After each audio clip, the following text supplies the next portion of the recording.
Yeah.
Parking where? There's all those spots. We all have to run in. It's a little bit of a cluster. Oh, from coming over? Across the street. David Bassity. Yeah. So why do we cross across the street? That's our rule now? There's That's our overflow parking. Overflow parking across the street? there's open spots. I got here and they were just starting to walk. It's a Let's start this over again. Good morning, guys. Excuse me. Good afternoon. I forgot. Afternoon press conference. We got to fix our parking. Should I leave a box of complaints for you guys? Yes. Led's coming in right now, so he's really gonna be complaining. So, no, he's coming in right now. I just saw him. Parking, Led. Yeah, we've been the team since 1966. We don't have a parking space. You got a nasty attitude. I just was fielding questions about parking, so we can maybe do something about I it. got a great attitude. Okay. I need the steps. Oh man. All right. With that, we'll open up questions. Led's here. I seen him coming through the window, and I nicely waited for him, and he yelled at me about parking. Led, you gonna open us up? Yeah, I got my questions written down. Okay. Yeah. Take your time, Led. There we go. Got your steps in. Got your Apple Watch. We're rolling. Yeah, just but we start with the injuries. The only thing we got the injuries is obviously Nate went to IR, which you mentioned the other day. And then right now, Hamilton appears to be healthy, so we'll see what he's got going on this week. Other than that, just the normal bumps and bruises from the game. We'll go out today. We'll all be in practice. And I don't see real limitations, nothing to talk about. If I do, I'll put on that report later for you. Yeah, and just discuss offensive coordinator Zach Robinson in his first couple games. We saw the progression in the offensive system? Really hard question. Obviously, we didn't play as well as we wanted to in the first one. Played well enough to win in the second one, particularly in the fourth and in the 2-minute drive. Ran the ball really well in this game. Started off that format and that formation, how you want to run football just in general throughout the season, but really getting to our markers and some of the things that we got, goals that we have that you want to accomplish in running the football. Had a nice balance with Algier and Robinson this week, what you want in the run game. Hit a couple play actions, which is always good to see, and how you want to improve and do some of those different things, some of the completions and some of the things you want to go about and how you want to handle that stuff. But really moving in the right direction. Your whole goal when you're talking about offense, you're talking about football in general, is just to get better at everything you do. And I love where we're going and getting better at everything we do. You know, being a group that has to form the cohesion and being together, whether it be play caller, quarterback, players playing with each other, all of those things are really coming together nicely when you look at it from the outside, looking in from the head coach position or your position, whatever the case may be. Really liking how those things are coming together and what we're getting better at.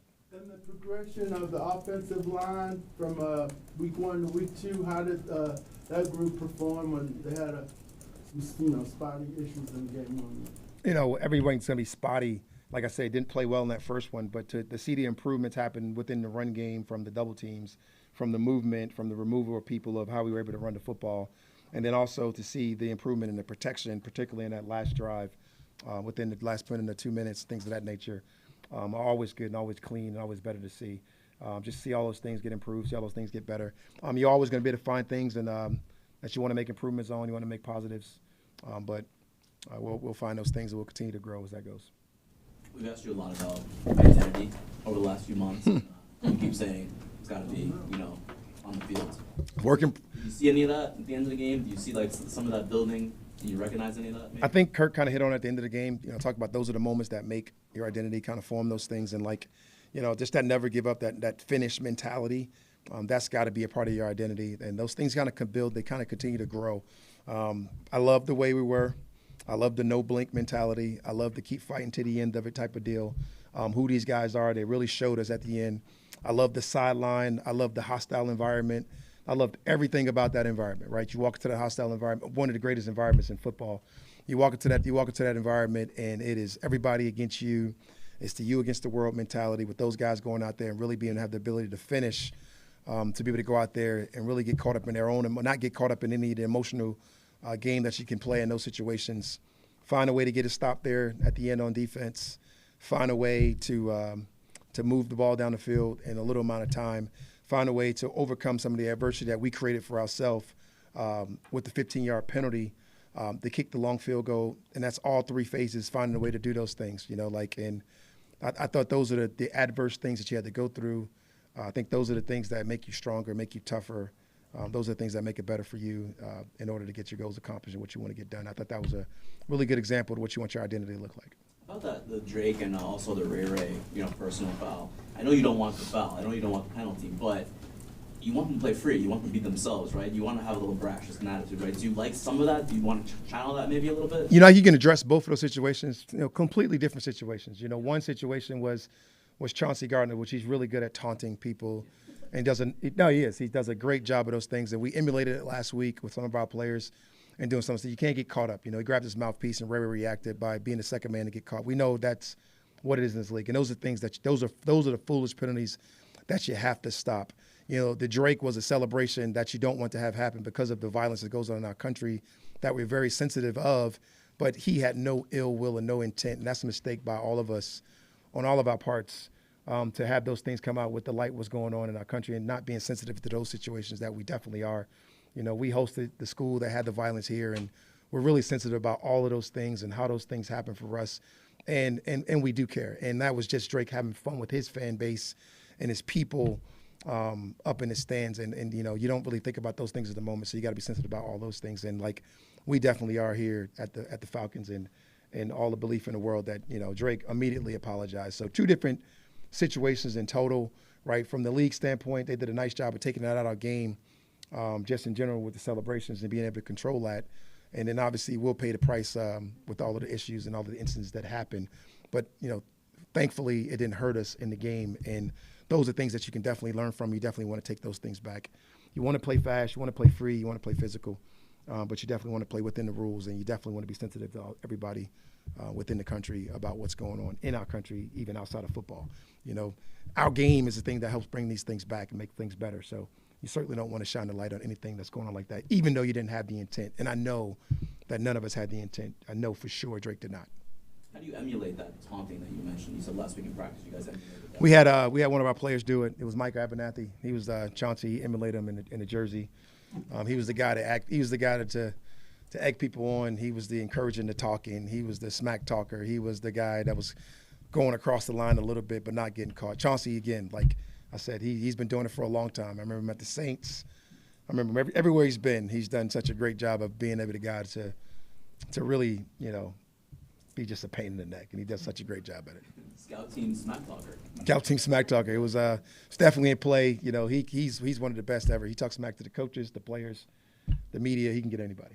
It goes without saying Patrick Mahomes is an elite quarterback, but in the sample size of his career that you've seen, what is it that makes him so unique or something he does better than any other quarterback? He's the best. You know, and you don't want to ever argue with history, but when you talk about in the game right now, being a two-time Super Bowl champion the last 2 years, multiple, even beyond that, and going to multiple Super Bowls, being one of the best players that's played our game, you don't want to get into the comparisons until you retire. We want to have that fun comparison when Jordan and Kobe and those guys that are retired, and it's not fun to talk about it with LeBron, particularly with my sensitive group that I have in our room with this young generation. But he's definitely going to go down in that argument with the best of the best when you get into those arguments when they happen, whenever he's done. And he's still going, and he's going this week, and he's certainly a problem no matter what. And he's one of the best that we've seen just whatever generation you want to talk about. What does he do so well that makes him so hard to defend? He's smart. He's unique. He can move around. He can buy time. He can play within the framework of the system. He can see. He knows what you're doing on defense. He's grown up to the point of, you know, he's almost seen everything at this point. You know, seen every trick, every trade, every gimmick, every gamut, every whatever you want to call it. He's played at the highest level. He's played in the highest game that we all want to play in. He's been able to really go out there and be at the top of his game in just about everything. And he's just one of the best. I mean, I don't even know.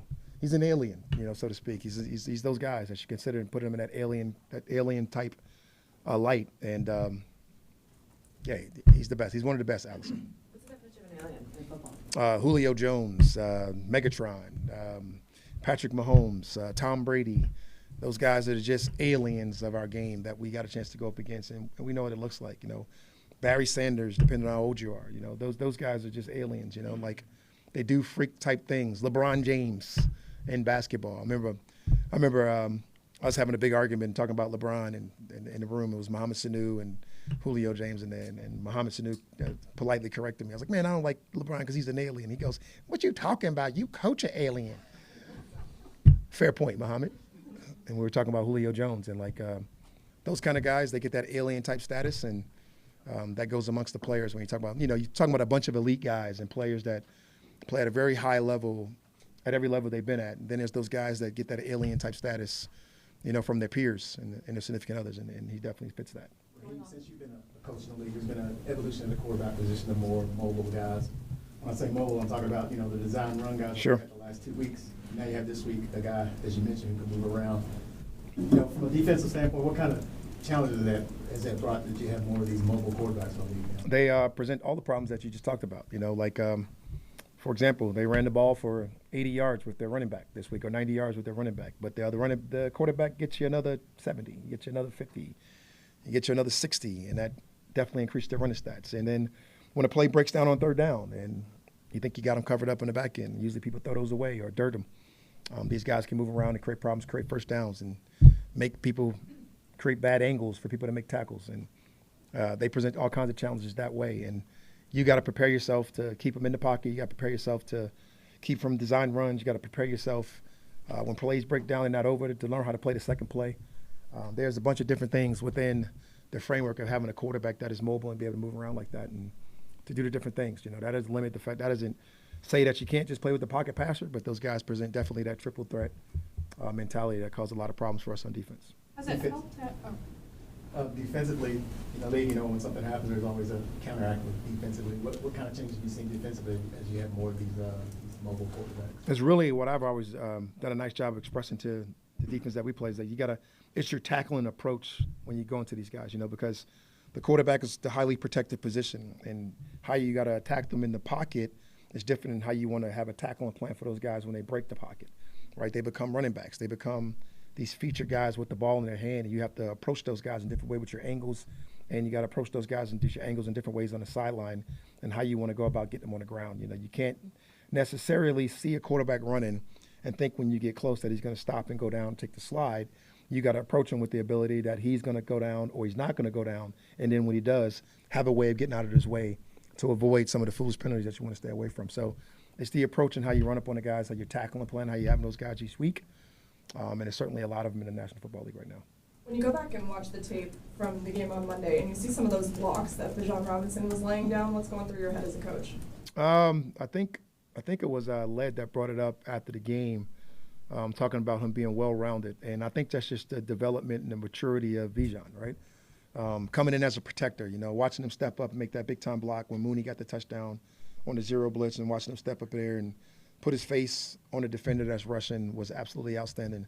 Or watching him help when he helped on the right side, the big Viking, and he got the chip block, and he's able to really come in there and be a presence and felt in those different ways. That is the ultimate development for young players that are just coming from runners or pass catchers and develop into well-rounded guys that can be out there and being those big-time pros, like we've accustomed to seeing over the years.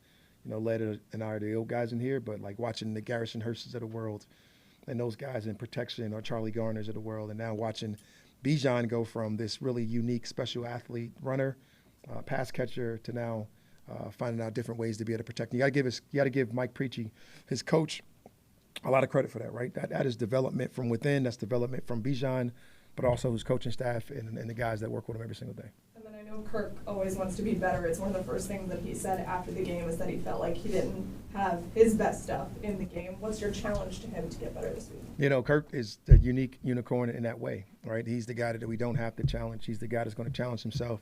He's the guy I got to support. The first week we didn't have a great game. We wasn't quite comfortable with everything that we were doing or whatever the case may be. And that when it takes a unique skill set and support from me and the coaching staff. And the things that we got to get better, we got to be able to tell him in his way and get it into his process. This week his process got a little bit better, and he went out there and he played and did enough to win the football game. But he's always going to be that much harder on himself to what he wants it to look like in order for us to be out there to go out there and support him at a higher level. So I think it's the wrong word is not to help him, but not to whatever your word was, but support him in the way that he needs to get to where he wants to get to.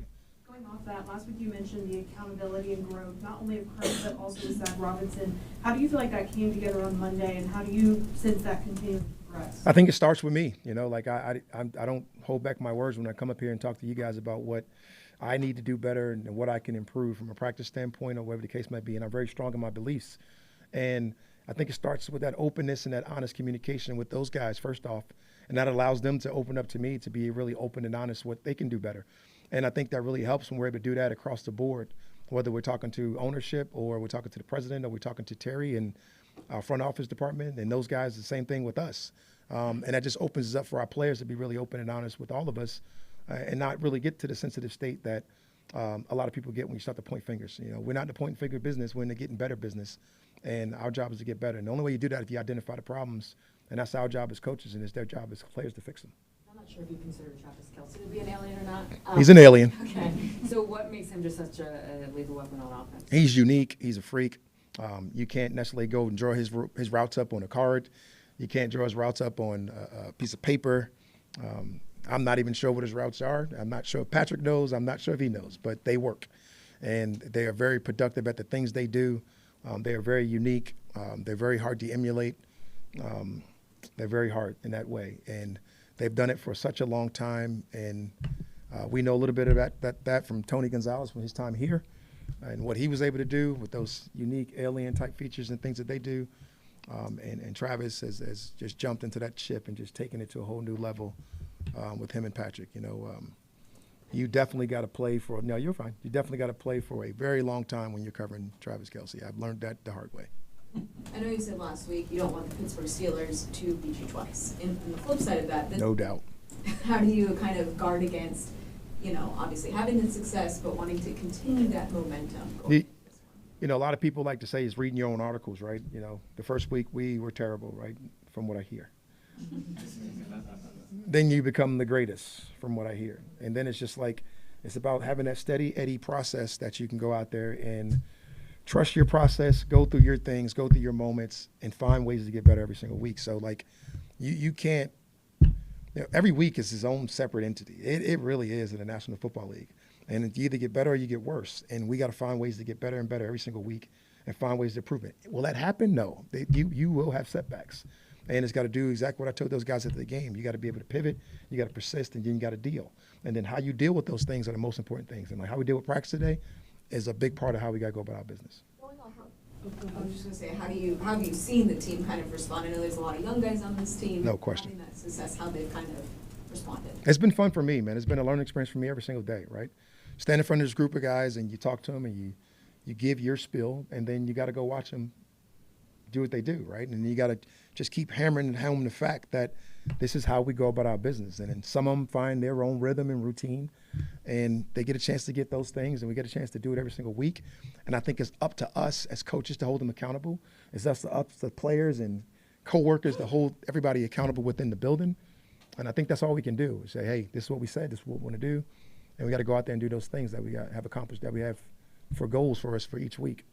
Going off of Allison's question about Travis Kelce, defensively, how do you combat two guys who just have a natural chemistry? Because, there's times Pat's legit been like, I don't know, Kelce's down there somewhere. What can you do to better prepare these guys when it comes Sunday Night Football? You don't try to beat them at their game, right? You got to beat them with getting the Pat, making them uncomfortable. You got to beat them with doing something that's going to be able to frustrate them in a different way that they haven't seen. But at the same time, it really is about us, and it's about us executing at the highest level that we can go about our business. It's like Michael Jordan back in the day, right? He was going to get 30, right? How many did Paxton have, How many did Pippen have? You got to be able to limit those guys in different ways, and these two are no different, right? They're a lot of times going to go get theirs, and it's about stopping some of the other people and limiting the things that they really feel comfortable doing that day.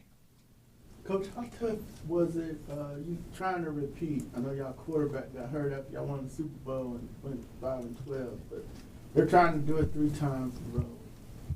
We haven't seen that. I am not qualified to answer that question. What happened after y'all tried to repeat?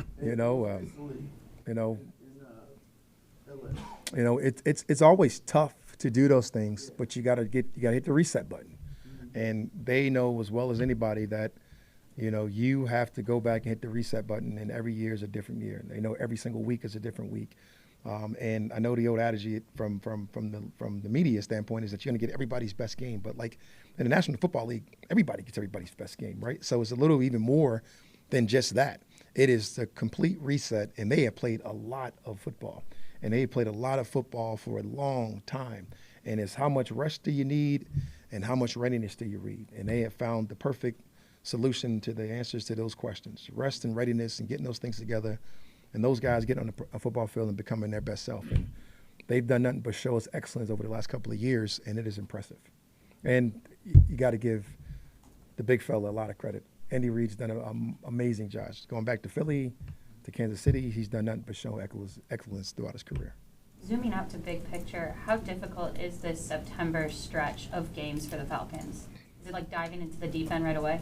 I don't know. I just know about the Kansas City Chiefs, right? Every week, if I look at it in big picture moments like that, I can get out of my own bucket and lose my process, right? I got enough problems in front of me with Travis Kelce, Patrick Mahomes, and the other people that present problems on his team, Rice and Andy Reid and all the other guys, right? Not even to mention the defense and what Spag's been able to do over the last couple of years. It's just that, and special teams. They got one of the better special teams coordinators in the National Football League, and they have for a long time. But you got to focus on what's in front of you, and the only way you do that is to focus on what's in front of you. I have a problem with it. How much has, your wife or kids talk about Taylor Swift possibly being there and all that? I knew this question was coming. And I haven't seen him. We had a short week, so I'm glad I haven't come home. I don't think my daughter is a Swiftie anymore. I don't think she likes Swift. She said something like that in passing. I gotta get it back from her. I don't know. She's only 8, so don't Swift fans don't attack her. Don't attack her, Swifties. I'm not sure she's a Swift fan. I don't know. She's only 8 years old, so I'm not sure. I got to recap that later. Let's get back on track here. No, that's Allison. Last time y'all played them in 20, it was 17-14 game, and y'all played a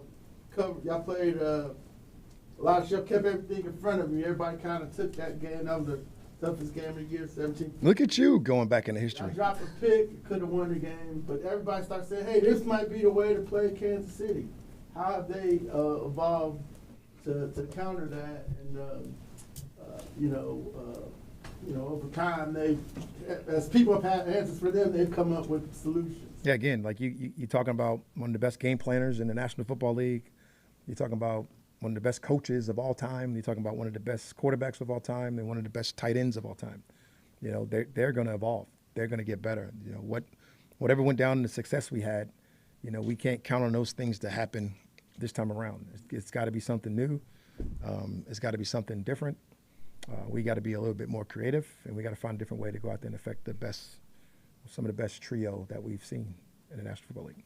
When you're game planning against them defensively, what does that sort of different level speed, how does it change the stress level for you as a defensive coach with Worthy, or does it?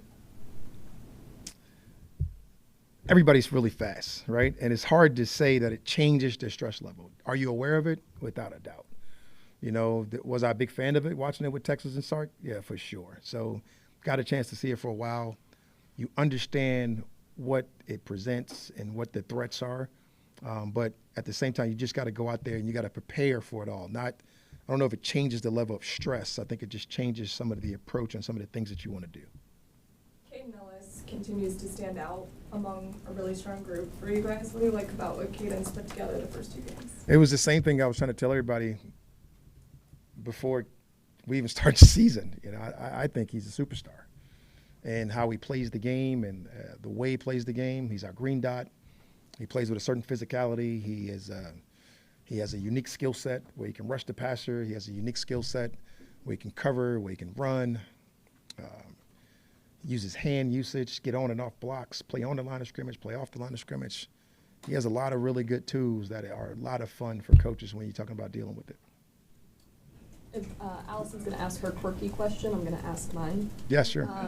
Patrick Mahomes is known for putting ketchup on everything. Do you have any weird food things that you do, whether it's put mayo on certain things? That's it. No ketchup in the bins on Sunday. I don't want Mr. Blank. Hey, only mustard. I gotta get on Mr. Blank. I didn't know that. No, Bijan mustard. I do not have any quirky food things. I don't think, like if they are quirky, I don't know about them and nobody's identified them to me. On a short week, with some of these young guys who haven't, experienced that change in routine, how have you seen them kind of adjust with the, training staff? These guys just kind of go with the flow, man. They go whatever flow that I kind of go with, except after the game. They changed the whole dynamic. I was going in there to give them my tough guy speech, and we're moving on, and they had a party, so I joined in. But it is these guys, they kind of just go with the flow, man. We got a bunch of young guys. We got some older guys. We got a bunch of guys that know how to reset. We got some guys that can't wait to find out how to reset. It's an exciting building that you're a part of, and it's really good energy, and I love it. Arthur Blank will be inducted into the Ring of Honor on Sunday. Just what can you say about him? I know he brought you here, but now that you twice. Yeah. No, Arthur's. You guys know Arthur, how special he is to me, and I'm talking about a dude who fired me, right? And like I from afar love Arthur Blank, and even before I worked here, right? And it's like, so to watch him be inducted into his building, with his team, with everything that we know he stands for just everything that we all are talking about is really special. And I look forward to getting him in there and having him go into the Ring of Honor with his family, having him go to the Ring of Honor with his kids, what I know is really special to him, and being around the things that I know he care about the most, the AMB SC group, and everybody will be there, I'm sure, and we'll all have the same type of significance, role, that we can play into helping them go in the right way.